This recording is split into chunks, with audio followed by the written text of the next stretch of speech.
ताज्या बातम्यांसाठी पाहत रहा तिचा जागर न्यूज।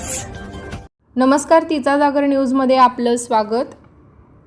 महाराष्ट्रासह जगभरातील कोट्यवधी भाविकांचे सर्वोच्च श्रद्धास्थान असलेल्या अहिल्यानगर जिल्ह्यातील शिर्डी शहरात एक अत्यंत धक्कादायक आणि संतापजनक प्रकार उघडकीस आला आहे। साक्षात साईबाबांचा पवित्र प्रसाद म्हणून अत्यंत भक्तिभावाने आणि विश्वासाने ग्रहण केल्या जाणाऱ्या पेढ्यांमध्येच अत्यंत निकृष्ट दर्जाची भेसळ होत असल्याचे समोर आले आहे। भाविकांच्या जीवाशी आणि आरोग्याशी सुरू असलेल्या जीवघेण्या खेळामुळे सर्वत्र तीव्र संताप व्यक्त केला जात आहे। मात्र आता या गंभीर प्रकरणाची तत्परतेने दखल घेत राज्याच्या अन्न व औषध प्रशासन विभागाने मोठी कारवाई सुरू केली असून राज्याचे धडाकेबाज IAS अधिकारी तुकाराम मुंढे यांच्या थेट आदेशानुसार ही धडक मोहीम वेगाने राबवली जात आहे। दररोज लाखो आणि वर्षाकाठी कोट्यवधी साई भक्त बाबांच्या चरणी नतमस्तक होण्यासाठी शिर्डी येथे दाखल होत असतात। दर्शन घेतल्यानंतर मंदिराच्या बाहेरील परिसरातील अनेक खाजगी दुकानांमधून मोठ्या प्रमाणावर प्रसादाचे पेढे खरेदी केले जातात। भक्तीच्या नावाखाली चालणाऱ्या या कोट्यवधींच्या व्यवसायात काही भेसळखोर अपप्रवृत्ती शिरल्याचे आता उघड झाले आहे। गेल्या काही दिवसांपासून अनेक भाविकांना अक्षरशः दगडासारखे कडक झालेले आणि बुरशी लागलेले पेढे विकले जात असल्याच्या अनेक तक्रारी प्रशासनाला प्राप्त झाल्या होत्या। सर्वात धक्कादायक बाब म्हणजे या पेढ्यांच्या पॅकिंगवर कुठेही उत्पादकाचे नाव, ते नेमके कुठे तयार केले जातात, तयार केल्याची तारीख किंवा एक्सपायरी डेट याचा कोणताही उल्लेख आढळलेला नाही।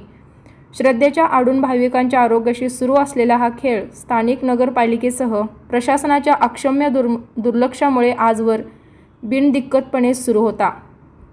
मात्र आता अत्यंत पारदर्शक आणि शिस्तबद्ध प्रशासनासाठी संपूर्ण राज्यात ओळखले जाणारे IAS अधिकारी तुकाराम मुंढे यांनी अलीकडेच अन्न व औषध प्रशासन विभागाची सूत्रे आपल्या हाती घेतली आहेत। तेव्हापासून संपूर्ण महाराष्ट्रातील माफियांना आणि भेसळखोरांना मोठे चाप बसले आहे। शिर्डी येथील बोगस पेढ्यांच्या विक्रीची माहिती सुरू येताच त्यांच्या विशेष पथकाने त्वरित ॲक्शन मोडमध्ये प्रवेश केला। शिर्डी परिसरातील अनेक प्रमुख दुकानांवर अन्न व औषध प्रशासन विभागाच्या अधिकाऱ्यांनी अचानक धाड टाकले आहेत। यासाठी विक्रीसाठी ठेवलेल्या संशयित पेढ्यांचे आणि इतर संबंधित खाद्यपदार्थांचे नमुने जमा करण्याचे काम युद्धपातळीवर सुरू आहे। हे सर्व नमुने तातडीने प्रयोगशाळेत कसून तपासणीसाठी पाठवले जाणार असून अहवालात दोष आढळल्यास संबंधित उत्पादक आणि विक्रेत्यांवर अत्यंत कठोर कायदेशीर कारवाई केली जाणार असल्याचा स्पष्ट इशारा देण्यात आला आहे। तुकाराम मुंढे यांच्या कुशल नेतृत्वाखाली केवळ शिर्डीतच नव्हे तर संपूर्ण राज्यभरात अशा समाजकंटकांविरुद्ध व्यापक आणि मोठी धडक मोहीम राबवली जात आहे।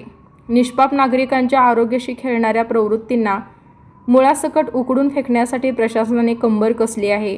आतापर्यंत राबवलेल्या कारवाईत राज्यभरातून प्रतिबंधित गुटखा, पान मसाला, भेसळयुक्त सुपारी, बनावट खाद्यतेल, खवा, गूळ आणि काही हानिकारक एनर्जी ड्रिंक्स यांसारख्या पदार्थांवर छापे टाकण्यात आले आहेत। या राज्यव्यापी धडक कारवाईत आतापर्यंत तब्बल 8,57,00,000 रुपयांहून अधिक किमतीचा बेकायदेशीर साठा प्रशासनाने जप्त केला आहे। एवढेच नाही तर या गंभीर गुन्ह्यांमध्ये प्रत्यक्ष सहभागी असलेल्या तब्बल 33 आरोपींना बेड्या ठोकण्यात आल्या आहेत। एक प्रामाणिक आणि कर्तव्यदक्ष अधिकाऱ्याच्या कठोर भूमिकेमुळे संपूर्ण व्यवस्थेत कसा सकारात्मक बदल घडू शकतो हे तुकाराम मुंढे यांनी पुन्हा एकदा दाखवून दिले आहे। पवित्र तीर्थक्षेत्राच्या ठिकाणी येणाऱ्या भक्तांच्या अपार श्रद्धेचा असा आर्थिक फायद्यांसाठी गैरवापर करणे ही अत्यंत चीड आणणारी आणि समाजमानाला काळिमा फासणारी बाब आहे। प्रशासनाने केवळ नमुने तपासण्यापुरती किंवा जुबाबी कारवाई न करता या संपूर्ण भेसळ रॅकेटच्या मुख्य सूत्रधारांच्या मुसक्या आवळणे अत्यंत गरजेचे आहे।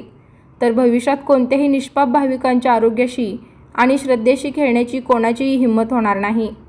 ब्युरो रिपोर्ट, तिचा जागर न्यूज।